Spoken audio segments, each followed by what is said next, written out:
Hi, I'm Cecilia Herrera, And I'm Claire, and we're going to be reading The Ordinary Extraordinary Jane Austen. written by Deborah Hopkins, illustrated by Quinn Lang. It's a truth universally acknowledged that Jane Austen was one of our greatest writers. But it might surprise you to know Jane lived a simple life. She wasn't rich or even famous in her time. In fact, if you'd met Jane when she was a girl, you might not have noticed her at all. She was sometimes awkward and a little shy, especially when company arrived.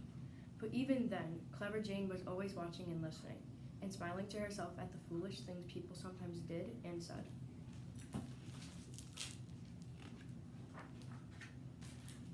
Jane had plenty of people to observe right in her own home.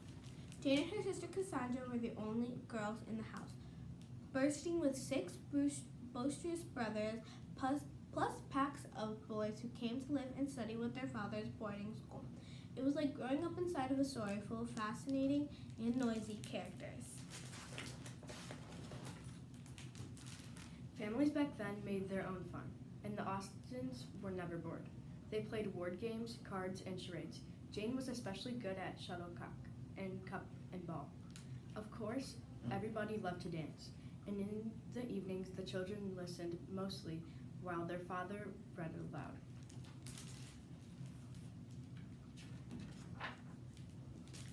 Each December, Jane's family turned their barn into a theater, staging well-known dramas and comedies, Jane's favorites, to entertain their friends and neighbors. Jane loved painting sets, creating costumes, and making stories come to life.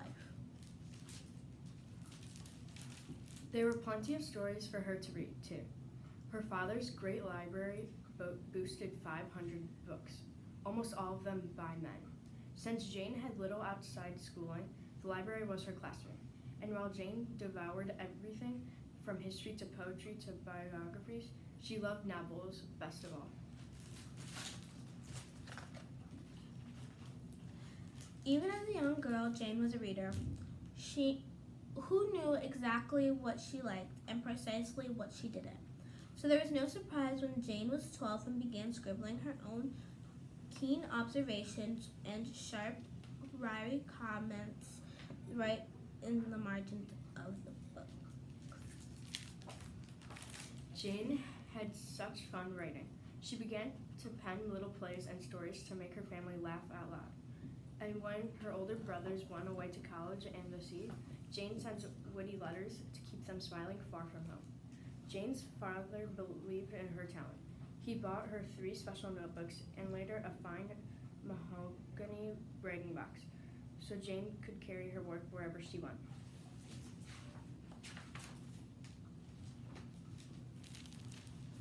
While their brothers journeyed far to make their mark on the world, Jane and Cassandra stayed home.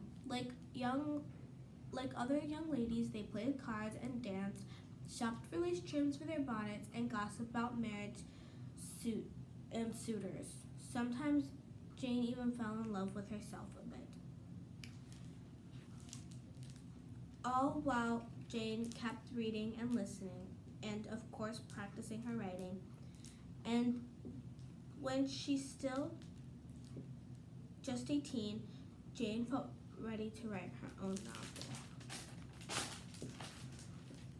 Now, the most popular novels in Jane's time were adventures and romances, while gallant heroes rescuing fair, fainty heroines from dark, gloomy castles, and of course, despicable, dangerous villains. But Jane wanted her books to hold up a mirror to the ordinary world, so readers could recognize it and laugh at themselves.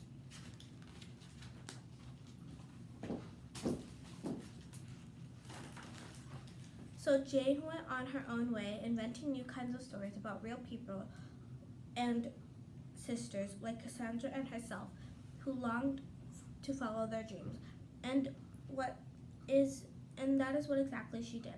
By the time she was 21, Jane had written 3 novels. Jane's father was so proud she sent one to a publisher, which alas turned it down. But Jane was a writer who didn't give up. Like an artist using a fine brush, Jane kept working to make her story stories better and better until each word was perfect. At long last, another publisher said yes. During her lifetime, 4 of Jane's 6 major novels were published, without her real name, which was sometimes the custom then. The title page simply read, "By a Lady." But everyone was curious to know who this talented lady was, and Jane's secret was soon leaked out. Jane didn't mind. She rather liked being known as an author. And so, although Jane died when she was only 41, she lived a long enough to achieve her dream.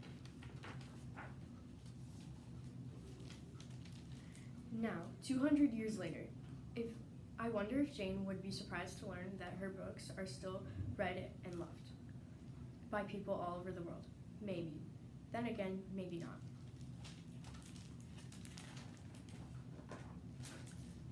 For perhaps there was a moment when young Jane stood alone in her father's grand library, and with the works of all the great men around her, she said to herself, "I can do this. I can do even better. I will write the ordinary world in the most extraordinary way." That, dear readers, is exactly what she did. The end. No. Should have read Jane Austen title. Jane's Bookshelf. We'll just edit all that out.